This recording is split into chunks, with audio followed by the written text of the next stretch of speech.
In April of 1968, a schoolteacher in a small town in Iowa did something to her class that should not have worked. The day before, Martin Luther King had been shot. Her third graders wanted to know why. So instead of explaining it, she did it to them. She told the class that blue-eyed children were smarter, cleaner, better. They would get 5 extra minutes at recess.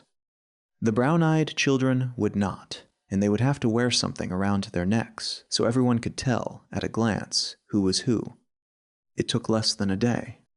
By the afternoon, blue-eyed children who had eaten breakfast beside brown-eyed friends were refusing to sit with them. They were inventing insults in the playground.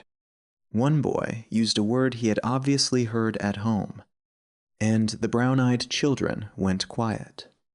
They stopped raising their hands. They slumped. Children who had breezed through a card drill the week before now fumbled it over and over while the room watched. Then she swapped it.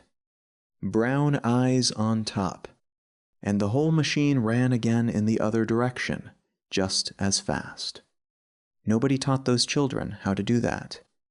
It took one afternoon and a lie about eye color. So hold that in your head and ask the real question. What happens when the collar never comes off? That is what this video is about.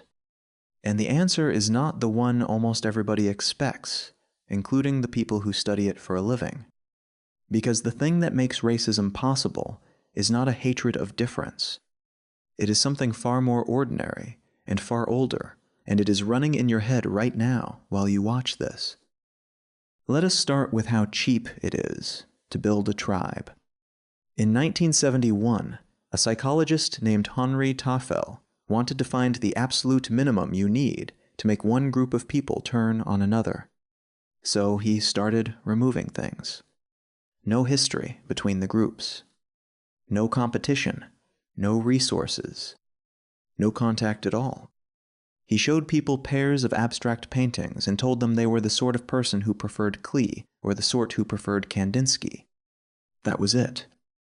That was the entire basis of the group. Then he gave them money to distribute between an anonymous member of their own group and an anonymous member of the other. They favored their own, reliably, not because they gained anything themselves, and not because they had ever met a single person involved. Worse than that, given the choice between their group getting more money overall, or their group getting less money but a bigger gap over the other group, a lot of them chose the gap. They would rather win by more than have more. And remember what these groups were. 2 dead painters, assigned in a sentence. Run that experiment with coin flips instead, and you get the same result. Your mind will build a wall out of anything you hand it, which is where almost everyone stops and draws the obvious conclusion. If we sort people this easily, then racism must be baked in. Ancient, part of the wiring. Regrettable, but human. And for about 50 years, that is roughly what the science believed too.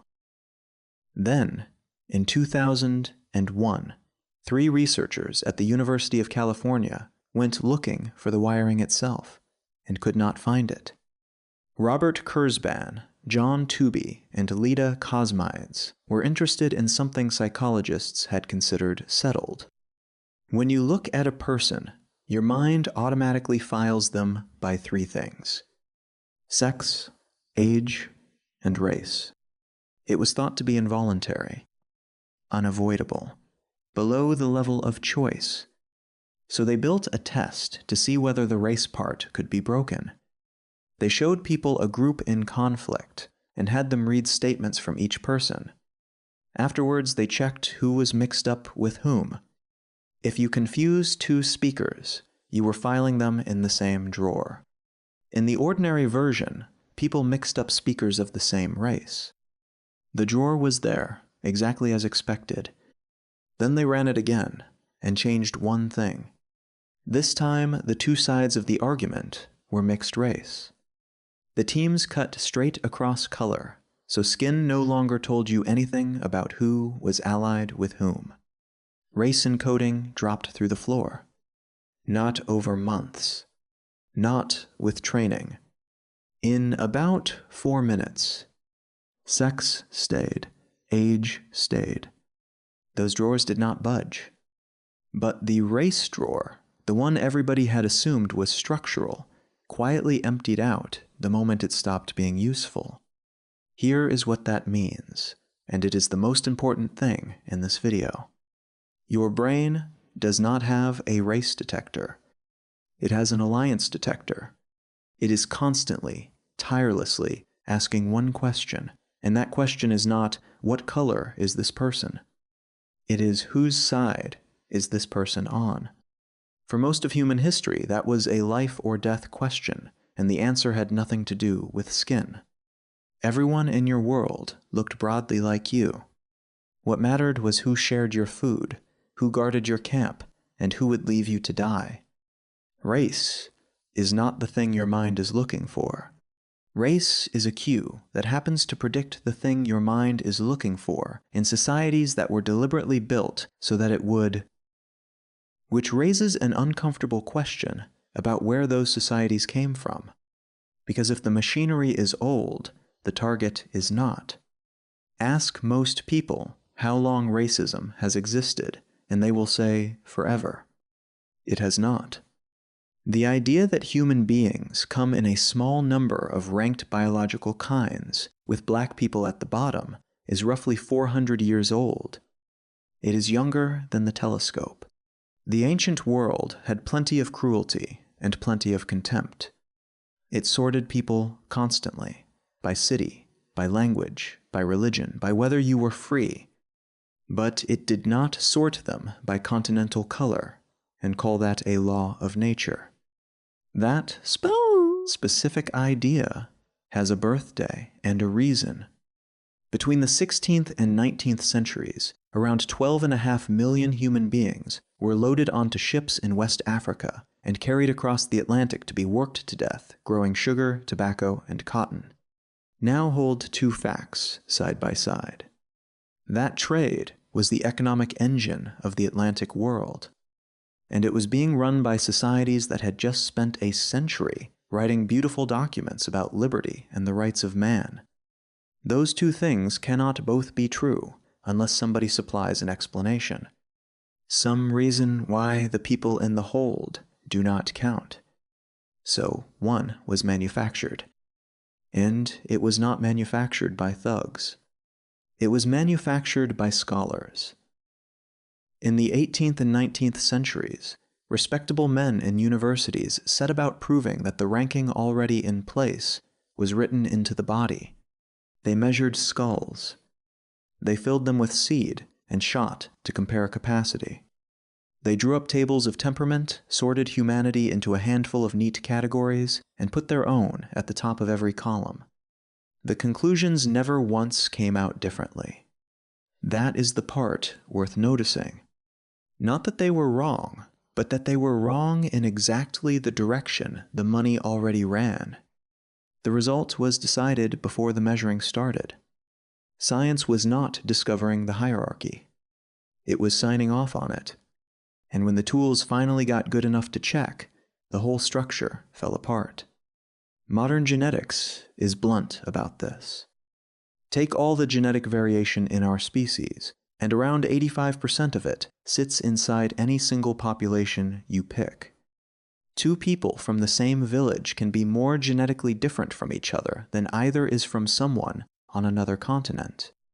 Skin color is a thin surface adaptation to sunlight.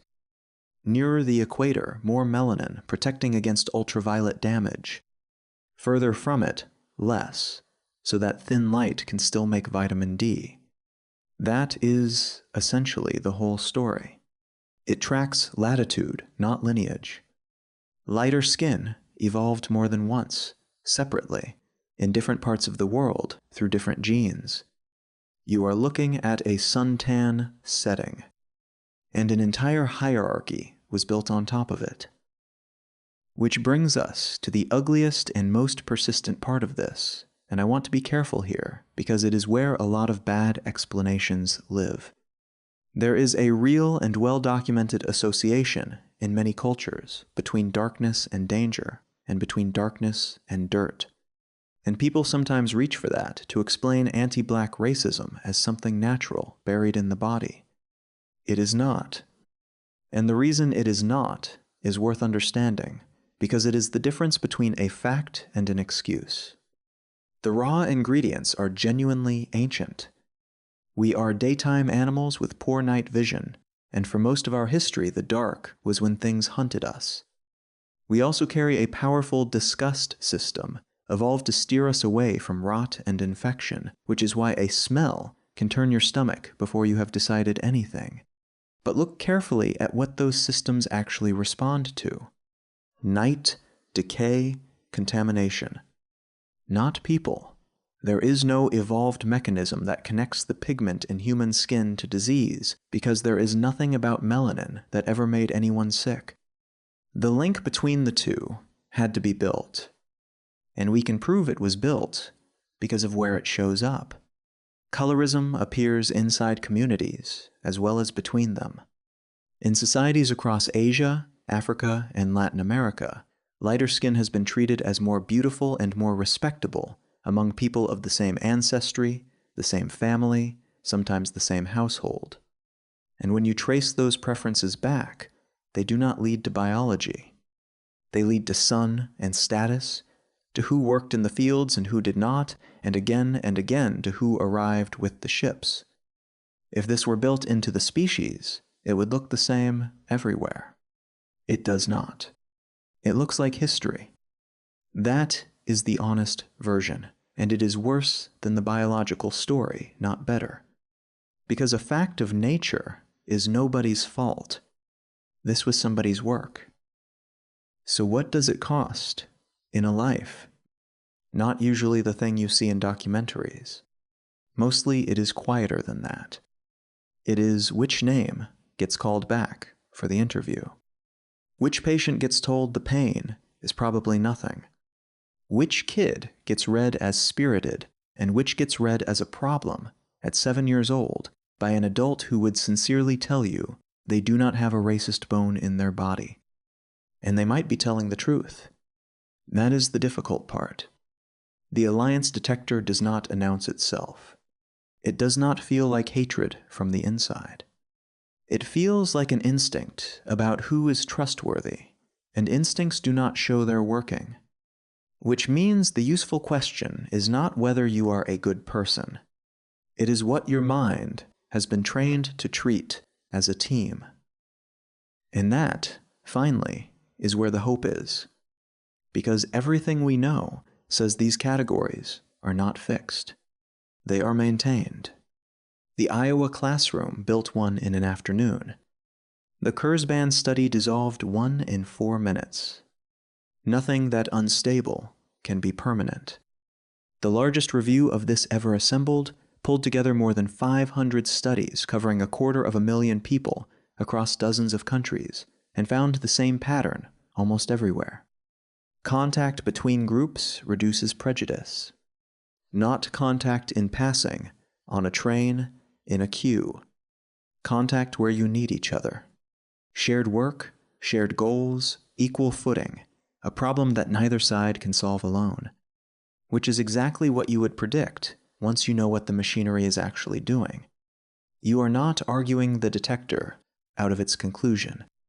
You are changing the evidence it is reading. Give it a common enemy, a shared project, a team that runs across the line instead of along it, and it recalculates, quietly, without a speech. One last thing, because it comes up every time this subject does. Somebody always says the jokes are fine, that it is only banter, that everyone laughs, that it brings people together. And the first part of that is true. Laughter genuinely does bond people. Shared laughter releases endorphins, and it is one of the oldest social glues our species has. That instinct is not wrong. But look at where the laughter is pointing. A joke that bonds a room works by putting everyone inside it. A joke that runs on someone's race works by putting one group outside it and inviting the rest to enjoy the view. That is not a different kind of humor. It is the same alliance machinery this entire video has been about being handed a target and told to fire. You feel closer to the people laughing with you. That feeling is real. It is being paid for by the person the joke is about, and they are not in the room, or they are and they are smiling anyway, because the alternative is being the one who cannot take a joke. The bonding is real. Somebody else is being charged for it. So here is where all of this lands. Racism is not proof that human beings are rotten underneath. It is proof that we are exquisitely social, that we run a fast and ancient system for working out who is with us, and that this system can be aimed. For 400 years, it was aimed deliberately by people who profited from the aiming and then dressed up the result as nature. It was pointed at something as trivial as how much sunlight your ancestors lived under. It could have been eye color. In a classroom in Iowa, for one afternoon, it was. The collar was always something we put on each other, which means it is something we can take off.